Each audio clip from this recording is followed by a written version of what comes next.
Assalamualaikum warahmatullahi wabarakatuh.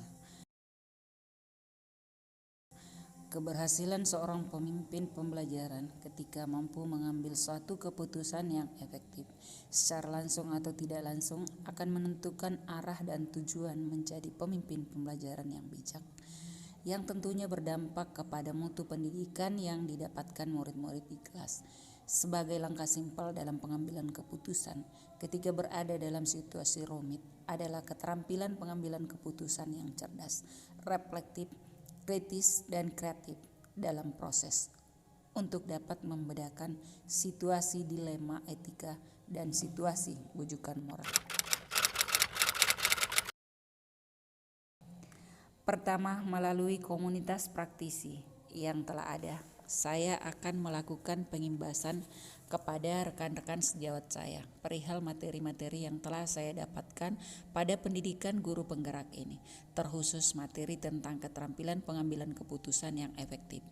Kedua, di kelas ketika saya dihadapkan dengan situasi dilema etika, saya harus lebih jeli melihat nilai-nilai kebajikan yang mendasari yang bertentangan, sehingga saya dapat menggunakan keterampilan pengambilan keputusan secara sistematik dan terstruktur berdasarkan paradigma, prinsip-prinsip, dan langkah-langkah analisis pengujian pengambilan keputusan yang ada.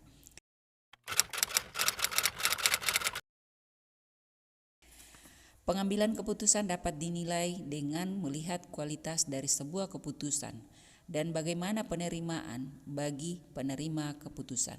Meski penerimaan terkadang cenderung subjektif dalam penilaiannya dan melibatkan emosional yang bergantung pada masing-masing subjek, namun pengambilan keputusan yang bersifat teknis dan rasional telah terdapat kesesuaian dengan pokok permasalahan, kesesuaian tujuan dan prosedur, maka pengambilan keputusan yang diterima akan dipatuhi oleh pelaksana keputusan.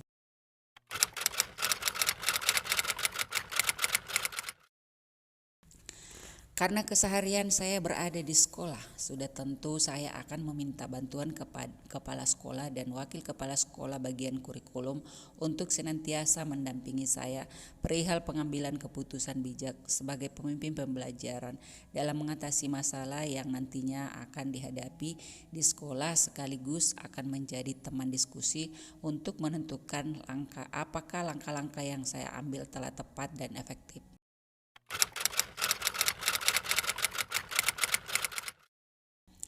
Saya akan memperkenalkan pengetahuan baru saya mengenai keterampilan pengambilan keputusan sebagai pemimpin pembelajaran, bersama-sama mengidentifikasi langkah-langkah pengambilan keputusan sebagai pemimpin pembelajaran berdasarkan prosedur berikut.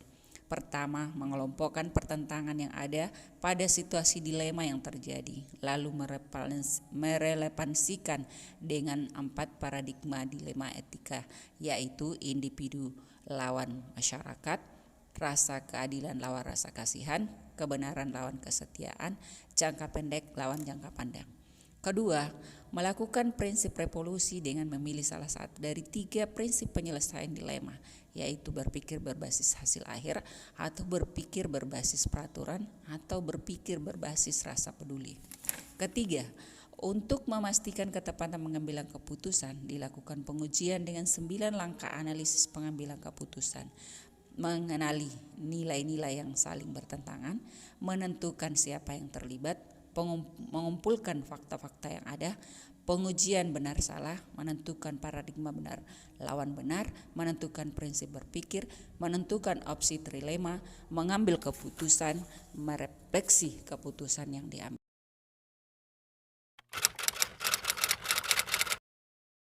Saya telah menerapkan langkah-langkah tersebut sejak saya mempelajari modul ini, dan selanjutnya bersama rekan CGP lain yang ada di sekolah saya akan menyampaikan kepada kepala sekolah bahwa 2 minggu ke depan, tepatnya hari Senin tanggal 19 April 2021, akan meminta rekan sejawat untuk menerapkannya dengan memberikan masing-masing satu kasus yang mengandung unsur dilema, kemudian melakukan pengambilan keputusan efektif sebagai pemimpin pembelajaran berdasarkan 4 paradigma, 3 prinsip berpikir, dan 9 langkah analisis.